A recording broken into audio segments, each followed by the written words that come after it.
First chapter relation and function കഴിഞ്ഞു. ഇനി second chapter inverse trigonometry.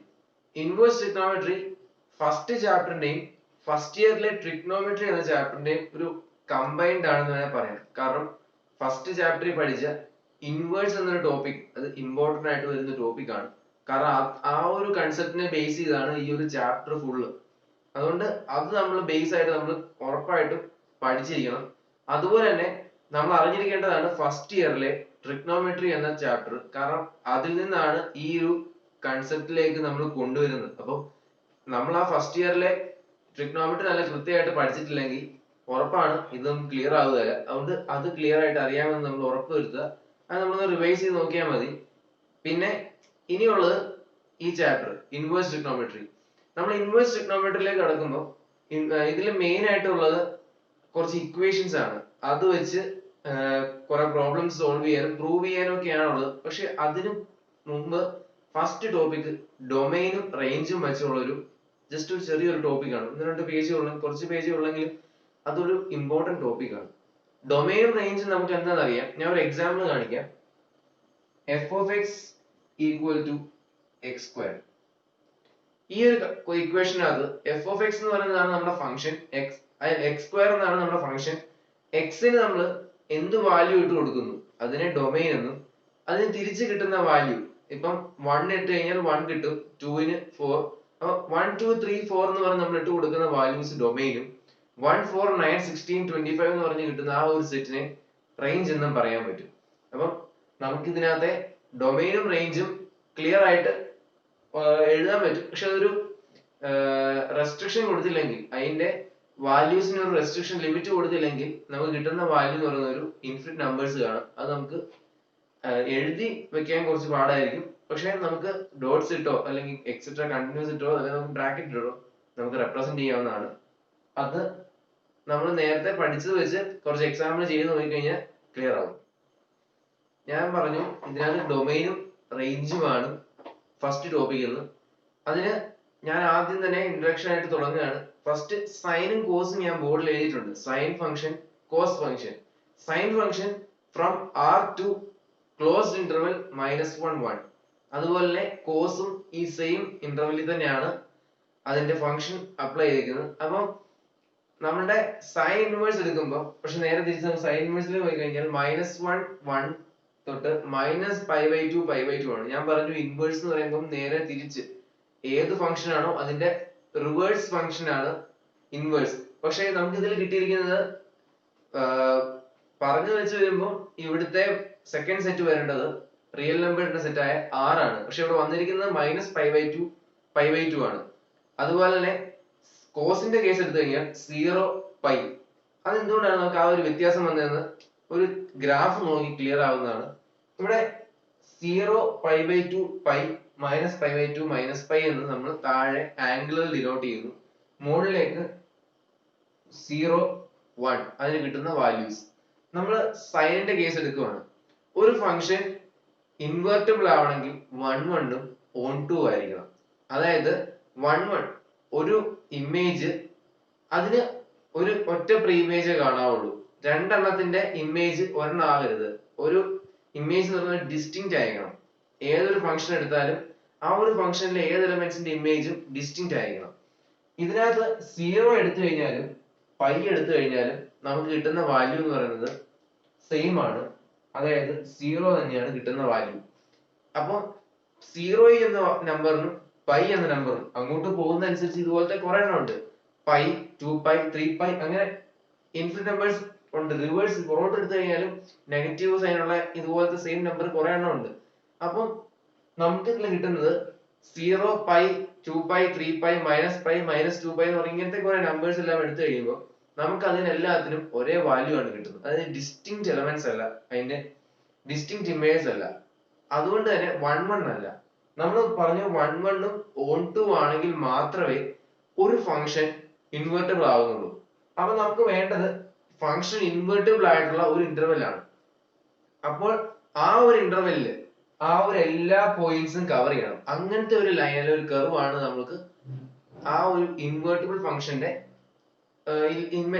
ഒരു റേഞ്ച് ആയിട്ട് നമ്മൾ എടുക്കുന്നത്. ഇവിടെ സൈനിന്റെ കേസ് നോക്കുമ്പോൾ ഈ ഒരു റേഞ്ച് ആണ് നമ്മൾ എടുക്കുന്നത്. കാരണം സെന്റർ പോയിന്റിൽ വരുന്ന ഒരു റീജിയൻ വേണം നമുക്ക് എടുക്കാൻ. അപ്പൊ സെന്റർ ആയിട്ട് വരുമ്പോൾ O0 എന്ന് പറഞ്ഞ ആ ഒരു ഒറിജിന്റെ റീജിയൻ വരുന്നത് ഒറിജിനുമായി ബന്ധപ്പെട്ട് പോസിറ്റീവ് സൈഡിലോ അല്ലെങ്കിൽ കവർ ചെയ്തിട്ടോ അപ്പുറം ഇപ്പുറം വരുവാണെങ്കിലും ഒറിജിനിൽ വരുന്നതായിട്ടുള്ള ഒരു കർവ് ആണ് നമ്മൾ സാധാരണ ഇങ്ങനെ ഇൻവേഴ്സിന് എടുക്കുന്നത്. അപ്പൊ നമ്മൾ സൈൻ എടുത്തു കഴിഞ്ഞാൽ -π/2 എന്നുള്ള റീജിയനിൽ ഒരു റിപ്പീറ്റേഷനും വരുന്നില്ല. അതുപോലെ തന്നെ അവിടെ എല്ലാത്തിനും ഡിസ്റ്റിങ്ക്റ്റ് ആയിട്ടുള്ള ഇമേജസും 1 1 on 2 എന്നുള്ള കേസ് സാറ്റിസ്ഫൈങ് ആയതുകൊണ്ട് നമ്മൾ -π/2 എടുക്കുന്നു. ഇനി നമ്മൾ നേരെ തിരിച്ച് കോസിന്റെ എടുത്തു കഴിഞ്ഞാൽ അവിടെ ഇങ്ങനെയാണ് ഗ്രാഫ് വരുന്നത്. അവിടെ ഇങ്ങനെ ഒരു ഗ്രാഫ് നമുക്ക് കിട്ടുന്നുണ്ട്. നമ്മൾ ഇവിടുന്ന് 0 to π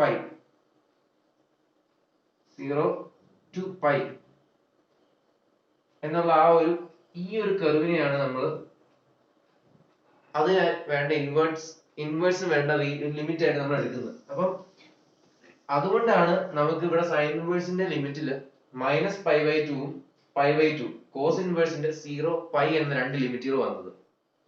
ഞാൻ നേരത്തെ പറഞ്ഞ സൈനിന്റെയും കോസിന്റെയും ഒരു ചെറിയൊരു എക്സാമ്പിൾ ആയിട്ട് ഞാൻ കാണിച്ചു തന്നേ ഉള്ളൂ.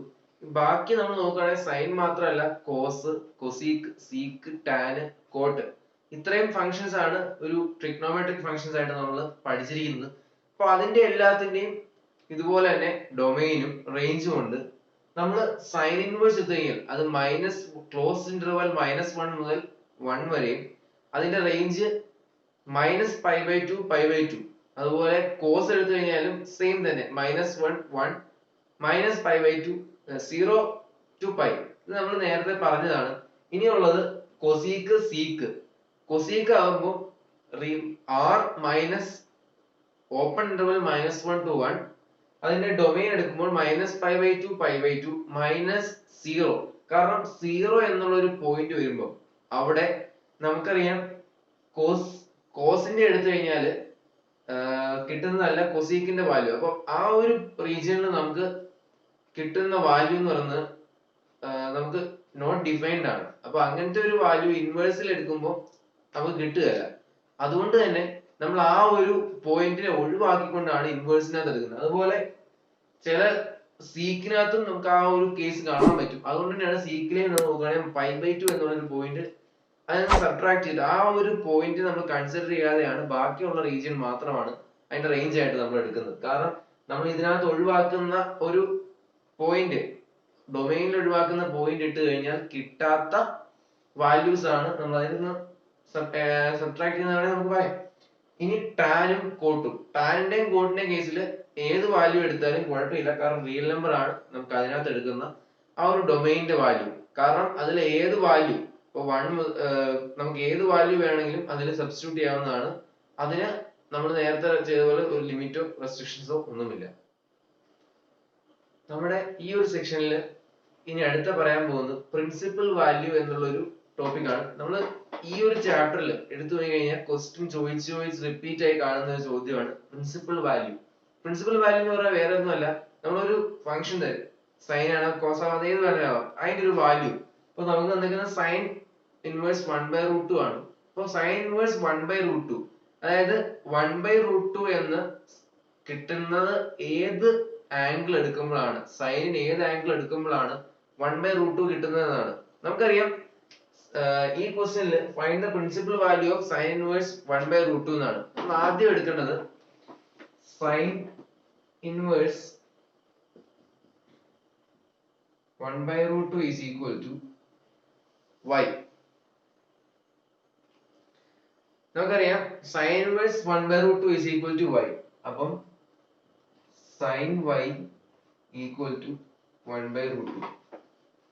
സൈന് ഏത് ആംഗിൾ എടുക്കുമ്പോഴാണ് 1/√2 കിട്ടുന്നത്? സൈൻ π/4. അതുകൊണ്ട് തന്നെ sine π/4 equal to sine y എന്ന് കിട്ടി. അത് നമുക്ക് ഇത്രയുള്ള സബ്സ്റ്റിറ്റ്യൂട്ട് ചെയ്ത് കഴിഞ്ഞാൽ y is equal to π/4 എന്ന ആൻസർ കിട്ടി. കാരണം sign y is equal to 1/√2. 1/√2 എന്ന് പറയുന്നത് സൈൻ π/4 ആണ്. അപ്പം നേരെ y is equal to π/4. അപ്പൊ നമുക്ക് കിട്ടിയത് y ന്റെ value y is equal to π/4 എന്ന് കിട്ടി. ഇതാണ് നമുക്ക് കണ്ടുപിടിക്കേണ്ട ഈ ഒരു ക്വസ്റ്റിന്റെ ആൻസർ, അതായത് principal value of the given function. ഇനി നമ്മൾ ശ്രദ്ധിക്കേണ്ട ഒരു കാര്യം, നമുക്കിപ്പോ കിട്ടിയത് π/4 കിട്ടി. നമ്മൾ ഈ ഒരു സൈൻ ഇൻവേഴ്സ് ഫംഗ്ഷന്റെ റേഞ്ചിനകത്ത് നമ്മൾ പഠിച്ചു -π/2നും π/2നും ഇടയ്ക്കാണെന്ന് നമുക്കറിയാം. ഈ y-ന്റെ വാല്യൂ π/4 ആയതുകൊണ്ട് അതിനിടയ്ക്കുള്ള ഒരു വാല്യൂ ആണ്. പക്ഷെ ഇതിന് പകരം വേറെ ഏതെങ്കിലും ഒരു വാല്യൂ ആയിരുന്നെങ്കിൽ, ഇപ്പൊ 2π ആയിരുന്നു നമുക്ക് കിട്ടുന്ന ആൻസർ എങ്കിൽ, നമ്മൾ അതിനെ ആ ഒരു -π/2ന്റെയും π/2ന്റെയും ഇടയ്ക്ക് കിട്ടുന്ന ഒരു വാല്യൂ ആക്കി ചേഞ്ച് ചെയ്യണം. അതുകൊണ്ട് നമ്മൾ ശ്രദ്ധിക്കണം, എപ്പോഴും വാല്യൂ കിട്ടിയേക്കുന്ന ആൻസർ അതിനിടയ്ക്കുള്ളത് തന്നെയാണോ എന്ന് നമ്മൾ ചെക്ക് ചെയ്ത് ഉറപ്പ് വരുത്തണം. നമ്മൾ അങ്ങനത്തെ ഒരു പ്രോബ്ലം ചെയ്തു വരുമ്പോൾ ഞാൻ അത് എങ്ങനെയാണെന്ന് കാണിച്ചു തരാം. അടുത്ത ക്വസ്റ്റ്യൻ നോക്കിക്കഴിഞ്ഞാൽ കോട്ട് ഇൻവേഴ്സ് -1/√3. 1/√3 കോട്ടിന് വരുന്നത് കോട്ട് 60 അഥവാ കോട്ട് π/3 എടുക്കുമ്പോഴാണ്. അപ്പോൾ coat y is equal to -1/√3. നമ്മൾ നേരത്തെ സ്റ്റെപ്പിൽ ചെയ്ത പോലെ തന്നെ coat y is equal to -1/√3.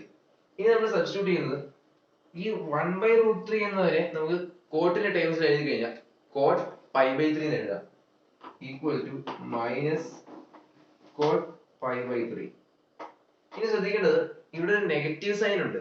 അതിനെ നമ്മൾ ചേഞ്ച് ചെയ്യാനായിട്ട് പൈ, നമ്മൾ ആ ഒരു ASTC എന്നൊരു കാര്യം നമ്മൾ ഓർക്കുന്നുണ്ടെങ്കിൽ അതില് π-π/3, അതായത് സെക്കൻഡ് ക്വാഡ്രന്റിൽ വരും. സെക്കൻഡ് ക്വാഡ്രന്റിൽ കോട്ട് നെഗറ്റീവ് ആണ്. അതുകൊണ്ട് ഈ ഒരു നെഗറ്റീവ് സൈൻ മാറ്റാൻ നമ്മൾ കോട്ട് π-π/3.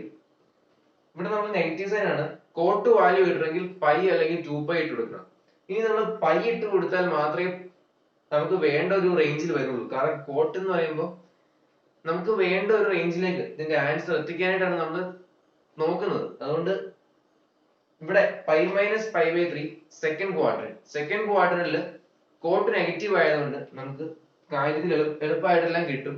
ഇനി coat y is equal to π-π/3. π-π/3 എന്ന് പറയുമ്പോൾ 3π - π 2π/3. ഇത്രേ ഉള്ളൂ ഈ ഒരു ആൻസറിന്റെ പ്രിൻസിപ്പൽ വാല്യൂ 2π/3. അതായത് ജസ്റ്റ് നമ്മൾ തന്നിരിക്കുന്ന ആംഗിളിനെ കോട്ട് y അല്ലെങ്കിൽ സൈൻ y ഇൻവേഴ്സ് ഏതാണോ, കോട്ട് ഇൻവേഴ്സ് ആണെങ്കിൽ കോട്ട് y, സൈൻ ഇൻവേഴ്സ് ആണെങ്കിൽ സൈൻ y എന്ന ടേംസിലേക്ക് നമ്മൾ മാറ്റിയിട്ട് അതിന്റെ തന്നിരിക്കുന്നത് ഇപ്പൊ 1/√3 ആയതുകൊണ്ട് നമുക്ക് കോട്ട് 1/√3 വരുന്നത് കോട്ട് 60 ആയതുകൊണ്ട് ഇപ്പൊ ടാൻ ആണെങ്കിൽ 30 വരും. അതുപോലെ നമുക്ക് ആ ഒരു ആംഗിൾ എത്രയാണോ ആ ഒരു ആംഗിളിന്റെ ടേംസിൽ ആ ഒരു പർട്ടിക്കുലർ ആയിട്ടുള്ള ആ ഒരു ട്രിഗ്നോമെട്രിക് ഫംഗ്ഷൻ അതിനെ നമ്മൾ എക്സ്പ്രസ് ചെയ്തിട്ട് ജസ്റ്റ് ആ ഒരു ആംഗിളിനെ y is equal to angle എഴുതിയാൽ ആ ഒരു ആംഗിൾ ആണ് നമ്മുടെ പ്രിൻസിപ്പൽ വാല്യൂ. ശ്രദ്ധിക്കേണ്ട കാര്യം, അതിന്റെ റേഞ്ചിനിടയ്ക്ക് തന്നെ ആ ഒരു ആംഗിൾ വരുന്നുണ്ടോ എന്ന് നമ്മൾ നോക്കണം. ഇല്ലെങ്കിൽ നമ്മൾ ആ ഒരു ഇടയ്ക്കത്തേക്ക് നമ്മൾ എത്തിക്കും വേണം. അതാണ് ഈ ഒരു ടോപ്പിക്കിന്റെ ഏറ്റവും വലിയൊരു ഡിഫിക്കൽട്ടി എന്ന് നമുക്ക് പറയാം. കാരണം അങ്ങനത്തെ ഒരു എത്തിക്കല് നമ്മൾ ചിലർക്കിപ്പം എളുപ്പത്തിൽ എത്തിക്കാൻ പറ്റും, പക്ഷെ ഇത് ഈ ഒരു ട്രിഗ്നോമെട്രി ആയിട്ട് ടച്ചിലാത്തവർക്ക് അത് കുറച്ച് ബുദ്ധിമുട്ടാകും. അങ്ങനത്തെ ഒരു എക്സാമ്പിൾ നമുക്ക് നോക്കാം. ഞാൻ പറഞ്ഞിരുന്നു, ചിലതിനെ നമ്മൾ ആ ഒരു പ്രിൻസിപ്പൽ വാല്യൂ അതിന് എത്താനായിട്ട് നമ്മൾ എത്തിക്കണം എന്ന് പറഞ്ഞിരുന്നു. അതുപോലത്തെ ഒരു എക്സാമ്പിൾ ആണ് ഞാൻ ബോർഡിൽ കാണിച്ചിരിക്കുന്നത്. ഇതില് കോസ് ഇൻവേഴ്സ് -1/2. നമ്മൾ അതിനെ കോസ് ഇൻവേഴ്സ് -1/2 നെ y എന്ന് എടുക്കുകയാണെങ്കിൽ cos y is equal to -1/2 എന്ന് പറയാം. 1/2 എന്ന് പറയുന്നത് π/3 ഇട്ട് കൊടുക്കുമ്പോൾ കിട്ടുന്ന ഒരു കോസിന്റെ വാല്യൂ ആണ്. കോസ് π/3 യെ ഈ 1/2 ന്റെ സ്ഥാനത്ത് നമുക്ക് സബ്സ്റ്റിറ്റ്യൂട്ട് ചെയ്യാം. അങ്ങനെ സബ്സ്റ്റിറ്റ്യൂട്ട് ചെയ്യുമ്പോൾ മൈനസ് കോസ് π/3 എന്ന് കിട്ടി. പക്ഷെ നമുക്കൊരു ഇവിടെ ഈ ഒരു നെഗറ്റീവ് സൈൻ ഇങ്ങനെ ഇല്ലായിരുന്നെങ്കിൽ നമുക്ക് y-ന് π/3 കൊടുക്കാമായിരുന്നു. പക്ഷെ ഇവിടെ ഒരു മൈനസ് സൈൻ അതിന് ക്ലാസ്സായിട്ട് നിൽപ്പുണ്ട്. നമ്മൾ അപ്പൊ ആ നെഗറ്റീവ് സൈനിനെ മാറ്റി നമ്മൾ ആ ഒരു വാല്യൂവിന് ഇടയ്ക്ക് എത്തിക്കണം. നമുക്ക് വേണ്ടത് തീറ്റ 0നും പൈനും ഇടയ്ക്കുള്ള ഒരു വാല്യൂ ആണ്. അതുകൊണ്ട് തന്നെ നമ്മൾ നേരത്തെ പറഞ്ഞ ക്വാഡ്രന്റ് അനുസരിച്ച് നോക്കുകയാണെങ്കിൽ ASTC കോസ് നെഗറ്റീവ് ആയിരിക്കണം. അത് ഫസ്റ്റ് ക്വാഡ്രന്റിലാണ് നമ്മളിപ്പോ കിടക്കുന്നത്. അതിനെ നെഗറ്റീവ് ആക്കണമെങ്കിൽ കോസിന് കോസ് തന്നെ വാല്യൂ ആണെങ്കിൽ പൈ എന്ന ലെറ്റർ ഉപയോഗിക്കണം. കാരണം പൈ ഉപയോഗിച്ചാല് π - θ മാത്രമേ ആ ഒരു സെയിം ഫംഗ്ഷൻ ആയിട്ട് ഉള്ളൂ. പൈ ബൈ ടു വന്നു കഴിഞ്ഞാൽ കോ ഫംഗ്ഷൻ ആയി പോകും. അതായത് സൈൻ ആണെങ്കിൽ കോസ് ആവും, കോസ് ആണെങ്കിൽ സൈൻ ആവും, ടാനിന് കോട്ട് ആവും എന്ന് പറഞ്ഞ പോലെ ഇതില് സെക്കൻഡ് ക്വാഡ്രന്റിൽ വരുകയും വേണം. കോസ് തന്നെ കോ ഫംഗ്ഷൻ അല്ലാതെ ആ ഫംഗ്ഷൻ തന്നെ വരണം. അങ്ങനെയാണെങ്കിൽ നമുക്ക് പൈ തന്നെ ഉപയോഗിക്കാൻ പറ്റുള്ളൂ. അതുകൊണ്ട് അതാണ് ഞാൻ എഴുതിയത് as theta belongs to 0 pi എന്ന് എഴുതിയത്. അതുകൊണ്ടാണ് കോസ് തന്നെ കിട്ടാൻ വേണ്ടി നമ്മൾ പൈ മൈനസ് തീറ്റ അഥവാ പൈ മൈനസ് പൈ ബൈ 3 എന്ന ഒരു ഫോർമാറ്റ് യൂസ് ചെയ്തു. അങ്ങനെ വരുമ്പോൾ pi minus pi by 3 2 pi by 3 cos 2 pi by 3 y equal to 2 pi by 3. ഇത്രേ ഞാൻ പറയുന്നുള്ളൂ. നമുക്ക് ചെയ്യാൻ ഇതൊരു പാടുള്ള ഒരു സിറ്റുവേഷൻ അല്ല, എന്നാലും ശ്രമിച്ചാൽ കിട്ടുന്നതാണ്. അതുകൊണ്ട് നമ്മളിത് ചെയ്ത് നോക്കിയാലേ നമുക്ക് ഈ ഒരു സെക്ഷൻ എളുപ്പമാക്കി എടുക്കാൻ പറ്റുള്ളൂ. ഇവിടെ നമ്മുടെ ഈ ഒരു ടോപ്പിക്, ഇന്നത്തെ ഒരു ടോപ്പിക് ഞാൻ കവർ ചെയ്തു. ഇപ്പം സമയത്തിന്റെ ഒരു പ്രശ്നം കൊണ്ടാണ് എനിക്ക് ഈ ടോപ്പിക്കിലുള്ള എല്ലാ ക്വസ്റ്റ്യൻ നമുക്ക് ചെയ്യാൻ പറ്റാത്തത്, എല്ലാ ക്വസ്റ്റ്യൻ ചെയ്യാൻ പറ്റാത്തത്. നിങ്ങൾക്ക് ഏതെങ്കിലും ഒരു ക്വസ്റ്റ്യൻ ഡിഫിക്കൽട്ട് ആയിട്ട് തോന്നുവാണെങ്കിൽ എന്നോട് കമന്റ് ആയിട്ട് പറയുകയാണെങ്കിൽ ഞാൻ നിങ്ങൾക്ക് വേണ്ടത് ഞാൻ ക്വസ്റ്റ്യൻ അടുത്ത തവണ ചെയ്യുമ്പോൾ ആ വീഡിയോയിൽ ഉൾപ്പെടുത്തുന്നതായിരിക്കും. ഇനി അടുത്ത ഒരു ടോപ്പിക്കിൽ കവർ ചെയ്യാൻ പോകുന്നത് ഈ ഒരു ചാപ്റ്ററിന്റെ ഏറ്റവും ഇമ്പോർട്ടന്റ് ആയിട്ടുള്ള ഒരു സെക്ഷൻ ആണ്. അതുകൊണ്ട് അത് നിങ്ങൾ സ്കിപ്പ് ചെയ്യാതെ ഈ ഒരു ഇത് കണ്ടു കഴിഞ്ഞിട്ട് അതിന്റെ ബാക്കിയായിട്ട് കാണുമെന്ന് ഞാൻ പറയാണ്. കാരണം ആ ഒരു വീഡിയോയിൽ ഞാൻ പറയാൻ പോകുന്നത് കുറച്ച് ഇമ്പോർട്ടന്റ് ആയിട്ടുള്ള തന്നെ, വളരെ ഇമ്പോർട്ടന്റ് ആയിട്ടുള്ള ഒരു ഇക്വേഷൻസും തന്നെയാണ് അതിന് വരാൻ പോകുന്നത്. ഇതിനകത്ത് ഈ ഇൻവേഴ്സ് നമ്മൾ ട്രിഗ്നോമെട്രിക്കൽ പഠിച്ച പോലെ തന്നെ ഇൻവേഴ്സ് ട്രിഗ്നോമെട്രിക്കൽ കുറെ ഇക്വേഷൻസ് ഉണ്ട്. കുറെ എന്ന് പറഞ്ഞാൽ ഒരു 8-10 എന്തായാലും ഉണ്ട്. അപ്പൊ അതിന്റെ ഒരു ആപ്ലിക്കേഷനും അതെങ്ങനെ ചെയ്യേണ്ടതെന്നുള്ള അതിനെ വെച്ചുള്ള പ്രൂഫുകൾ പ്രൂവ് ചെയ്യാനും അതൊക്കെ അടുത്ത സെക്ഷനിൽ ഞാൻ കവർ ചെയ്യുന്നതാണ്. അപ്പൊ അടുത്ത 2-3 സെക്ഷൻ കൊണ്ട് നമ്മൾ ഈ ഒരു ചാപ്റ്ററും ക്ലോസ് ആവും. സിമ്പിൾ ചാപ്റ്റർ ആണ്. അതോടൊപ്പം തന്നെ ഈ ഒരു വീഡിയോ നിങ്ങൾ ഇപ്പൊ എടുത്ത ക്ലാസ് നിങ്ങൾ കൃത്യമായിട്ട് മനസ്സിലാക്കിയാലേ അടുത്തൊരു വീഡിയോ വരുമ്പോൾ നിങ്ങൾക്ക് അതൊരു ഉപകാരമായി മാറുള്ളൂ. അതുകൊണ്ട് അടുത്ത വീഡിയോയിലേക്ക് എത്തുന്നതിന് മുമ്പ് നിങ്ങൾ ഈ ഒരു ചാപ്റ്ററിലെ ഇത്രയും നമ്മൾ പറഞ്ഞത് നിങ്ങൾ മനസ്സിലാക്കിയെന്ന് ഉറപ്പ് വരുത്തിയിട്ട് അടുത്ത ക്ലാസ് മുഴുവൻ കാണുക. ബൈ.